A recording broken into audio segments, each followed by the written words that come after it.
Kapal Fregat Merah Putih 1 resmi saya namakan KRI Bala Putra Dewa.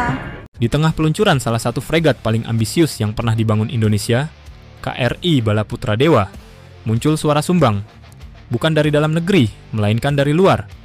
Di platform X, sejumlah netizen Malaysia menyindir bahwa VLS di Bala Putra Dewa hanyalah mock-up, sekadar pajangan visual, demi terlihat gagah saat peluncuran.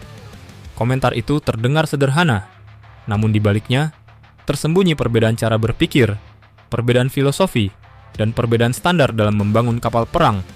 Pertanyaannya sederhana, benarkah Indonesia hanya mementingkan visual? Atau justru kita sedang menyaksikan perbedaan kualitas dan kesabaran yang nyata?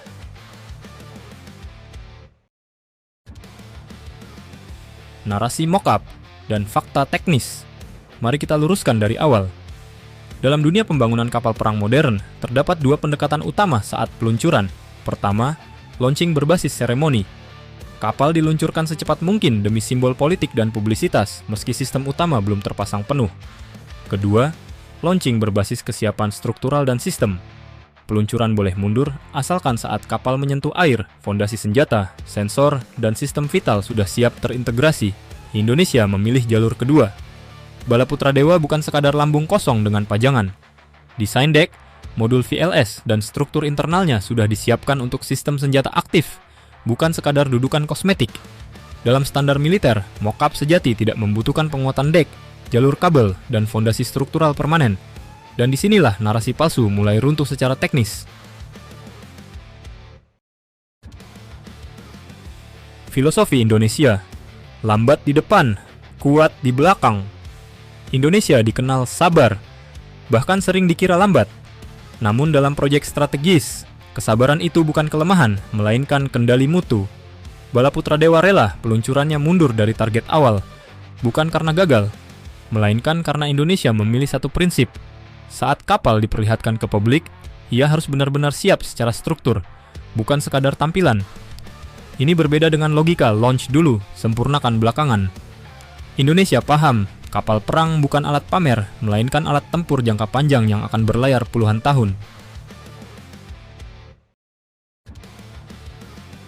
Maharajalela, data, bukan ejekan. Sekarang mari berkaca, bukan untuk merendahkan, tapi untuk memahami perbedaan. Program Littoral Combat Ship, LCS, Maharajalela Malaysia, secara terbuka diakui mengalami keterlambatan bertahun-tahun. Masalah desain, pergantian spesifikasi, dan pembengkakan biaya yang signifikan. Ini bukan opini Indonesia. Ini fakta yang dibahas di parlemen Malaysia sendiri. Bahkan dalam momen peluncuran, terjadi hal yang bagi komunitas maritim sangat janggal. Lubang jangkar belum tersedia saat seremoni. Kaca anjungan bersifat reflektif seperti cat baja, bukan kaca operasional. Setelah cecah air, kapal tidak melanjutkan sea trial, melainkan kembali diangkat ke darat. Dalam industri galangan militer, itu menandakan kapal belum siap masuk fase pengujian laut. Launching versus sea trial, perbedaan mendasar. Dalam standar global, kapal yang siap, launch, fitting akhir, sea trial. Kapal belum siap, launch simbolik, tarik kembali, pekerjaan lanjutan. Indonesia menargetkan Bala Putra Dewa untuk langsung masuk alur progres tempur, bukan sekadar momen kamera. Inilah sebabnya peluncuran Indonesia terlihat lebih sunyi, lebih teknis, kurang teatrikal. Namun justru disitulah nilai militernya. Perbedaan cara berpikir, bukan saling merendahkan. Penting digarisbawahi, setiap negara punya strategi. Malaysia punya pertimbangan politik domestik. Indonesia punya pertimbangan geopolitik dan jangka panjang. Tidak ada yang mutlak salah. Namun, ketika membandingkan kualitas, data, dan progres nyata tidak bisa dibantah oleh komentar media sosial. Bala Putra Dewa bukan tentang siapa paling cepat tampil, melainkan siapa paling siap berlayar dan bertempur. Jadi ketika ada yang mengatakan Indonesia hanya mementingkan visual, fakta di lapangan justru berkata sebaliknya. Indonesia menunda demi kesempurnaan, menahan diri demi kualitas, dan memilih diam saat bekerja.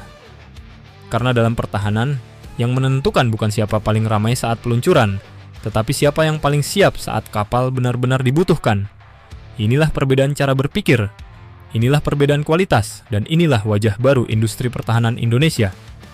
Terima kasih telah menonton. Jika ada analisa atau data kami yang keliru, silahkan sampaikan di kolom komentar. Sampai jumpa di analisa berikutnya.